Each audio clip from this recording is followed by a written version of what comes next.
I came to the car to tell you guys this stuff, okay?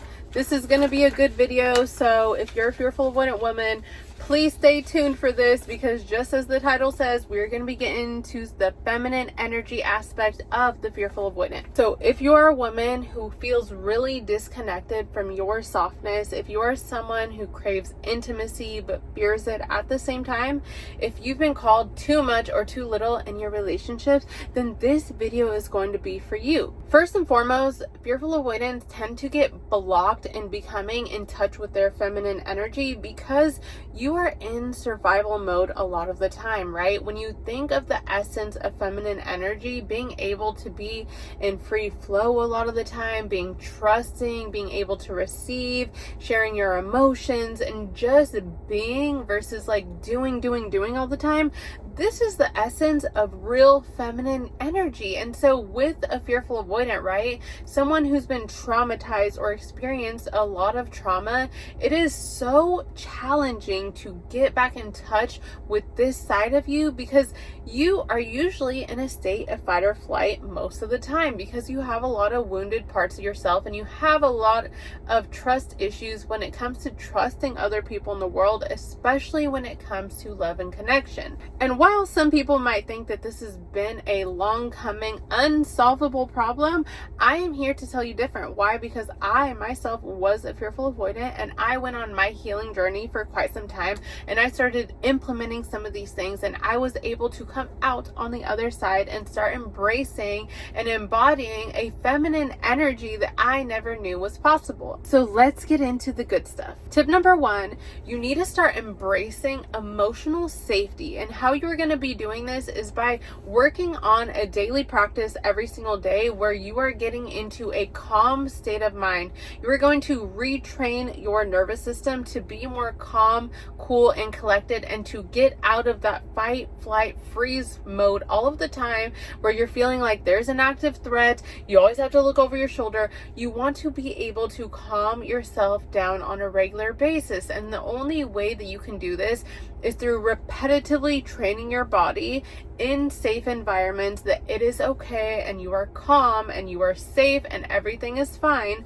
You're going to do this by getting yourself into a calm environment wherever you feel the most safe at, and take about 10 to 15 minutes every single day and just do some kind of somatic processing work to really calm your body down. So this can be something like breathing exercises, yoga, meditation, just sitting and doing absolutely nothing, just being, okay? This is something that I stand by, I live by. Fearful avoidants have to do this or you will not ever get into a calm state of mind. So every single day, 10 to 15 minutes, try to get yourself in this mode. I would do this for at least like 30 days. And if you don't feel that like really taking in to your body and like feeling more calm on a regular basis, then you're going to have to do it for a little longer. Why? Because some of these things are unconscious, which will take 63 days to reprocess in your body, and some of them might be a little more conscious, where then that would only be 21 days to create a habit. So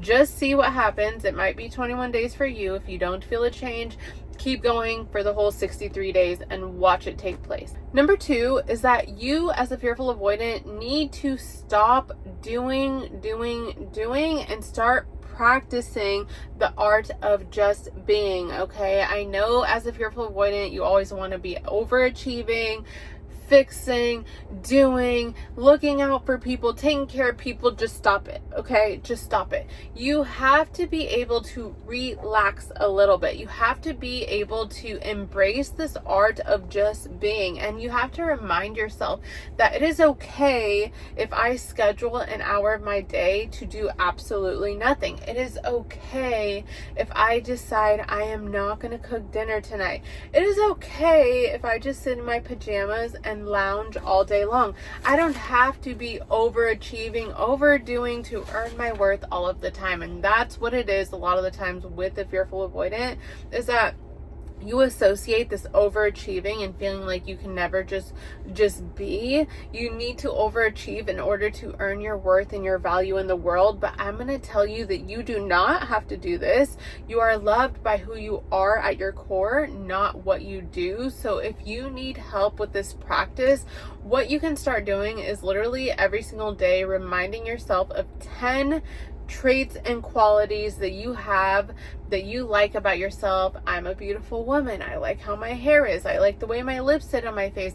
I am loved for, I can be loved for this or that. You get my drift here, right? The traits and qualities that naturally you already have, not for the things that you do, okay? There's a big difference. So be able to train your brain that you are loved for who you are, not what you do, so that you can stop thinking that your love is earned, or that you have to earn your love, and that it's not just given to you freely for who you already are. That is feminine energy, being able to just sit back and just be. Number 3 is that I need you to be able to start embodying this practice of receiving, okay? So when somebody gives you a compliment, I want you to respond with, "Thank you so much. That was so sweet of you." You're not going to say, "Oh, my hair wasn't done today. Oh, this old ugly outfit. Oh my God, no, it's so dumb." Like, no, none of that. I need you to start practicing receiving from other people. And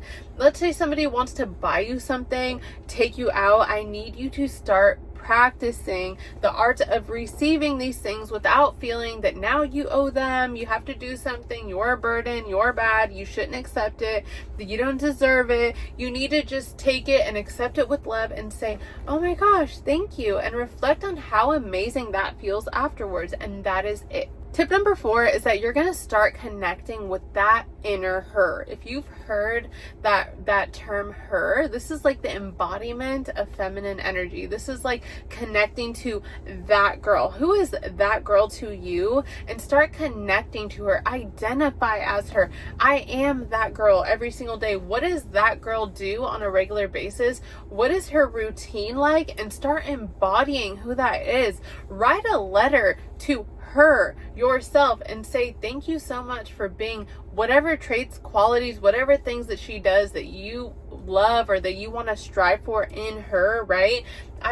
Thank you so much for being so radiant and walking in a room graciously and just having your hair done all the time and taking care of your skin and all these wonderful things. Write that letter to that future version of yourself, that her that exists, and start embodying that. Thank her for things that you want to start embodying that aren't there yet.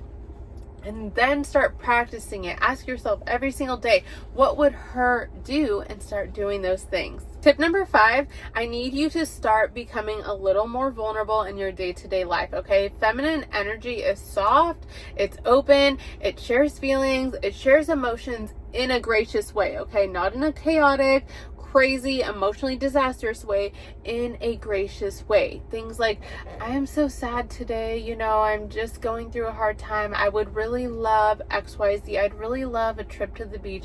I would really love spending more time. I would really love to hear your voice on the phone. I would really love a dinner date this weekend." Whatever that is, you can start sharing these things graciously and in your feminine energy voice. You see the difference. So a lot of the times fearful avoidants tend to have this fear around vulnerability. It's like, vulnerability is going to make me weak. If I share who I am, they're going to take advantage of me. They're going to know what hurts me, and they're going to do these things to manipulate situations. And this is not how it operates in the world. A lot of the times we just assume these things, but it's not actually what's going to happen or what goes on. I mean, you'd have to be with a true narcissist for somebody to do that. And if they did do that, no car, not right now. If they did do that, I would need you just to exit that situation, because you don't need to be in that kind of thing anyways, right? So vulnerability, start practicing sharing your emotions in a very gracious way. Number 6, you're going to stop seeking validation from outside sources, okay?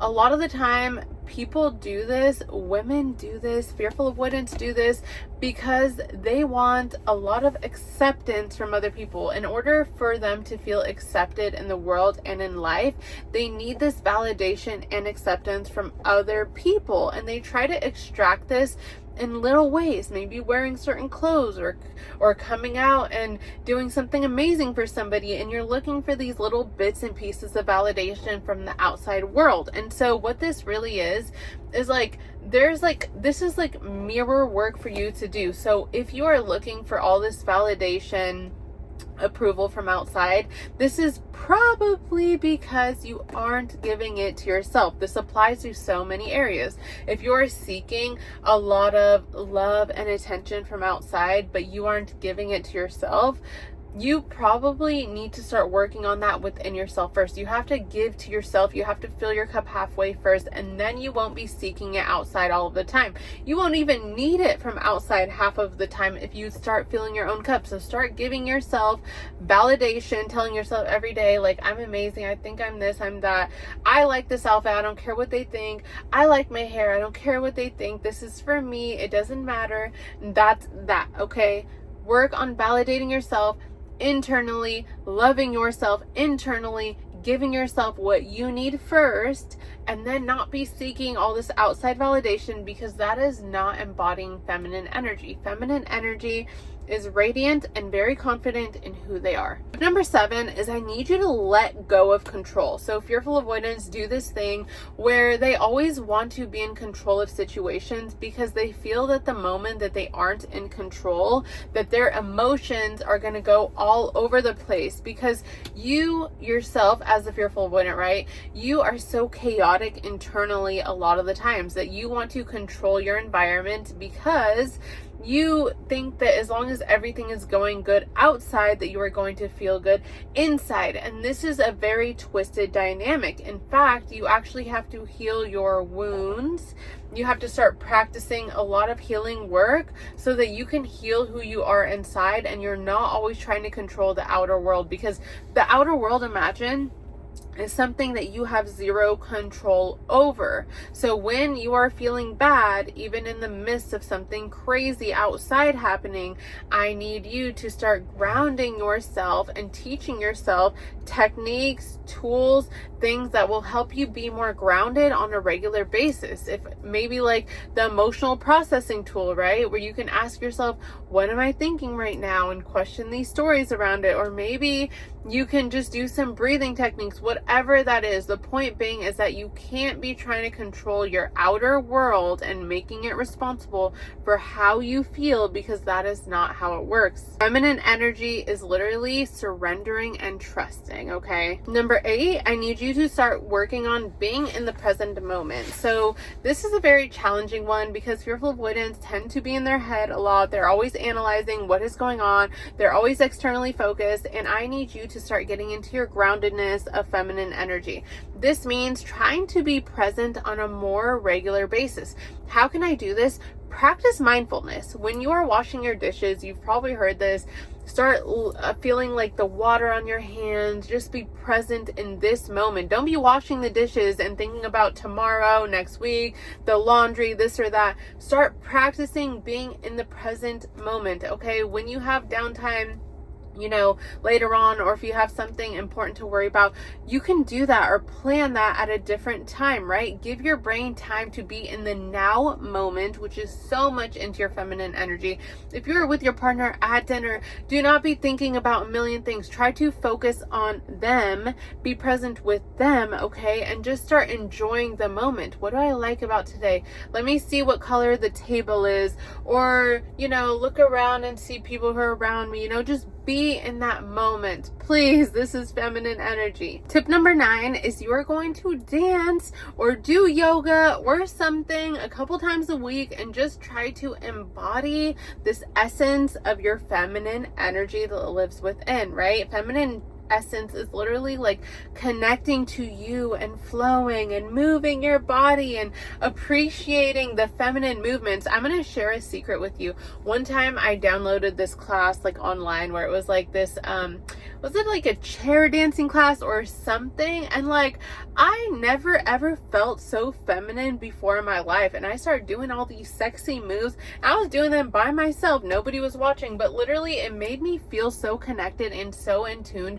with my feminine energy. And then I also started stretching, doing like hip stretching, yoga exercises that really emphasize on like my hips and my legs and trying to like work those things. And oh my gosh, I just felt like so good. Like I felt like beautiful. Like I felt like I was moving in my feminine energy. And so weirdly enough, this would follow me into my relationship. Now I was feeling like all like energized. I was like, oh, my body free flows. And I kind of felt more like open around my partner. And so it literally will follow you. So just do some kind of practice where you can move your body. This will literally help you feel so much more feminine. Number 10, and this is the final one, most important one, is going to be to develop a soft yet fierce set of boundaries. So feminine energy is not being passive aggressive. This is not having an angry tone. This is not coming across as critical, mean, or rude, but it just means honoring and protecting your emotions, your peace, your well-being. So if you need to say no, if people are asking you for too many things and you have to say no, just share with them, I'm so sorry, I can't help you move today. I'm really busy, or I've had this going on all week and I just am on zero. But hey, maybe you can do it a different day, right? Just share with them something else. Or if somebody is pressing on your buttons and they're doing something that you don't like, don't have this emotionally chaotic reaction. Just simply tell them, hey, what you did is unacceptable, and turn off your energy away from them and walk away. That's what I would do. Or, if somebody wants to have a conversation, your partner, right? And you need to hash something out and they call you out your name or anything, you just need to tell them straight up, you don't talk to me that way, right? Whatever it is, you just have to be able to set these boundaries straight and clear. Don't feel bad about it, but just be very clear and firm. You don't have to be mean, aggressive, none of these things, but it's just giving that I don't put up with crap kind of thing, and stand on business with this, okay? Protect yourself, your peace at all costs. Do these things and start stepping into your feminine power as a fearful avoidant. Hit that subscribe button if you haven't already, and I will see you next time.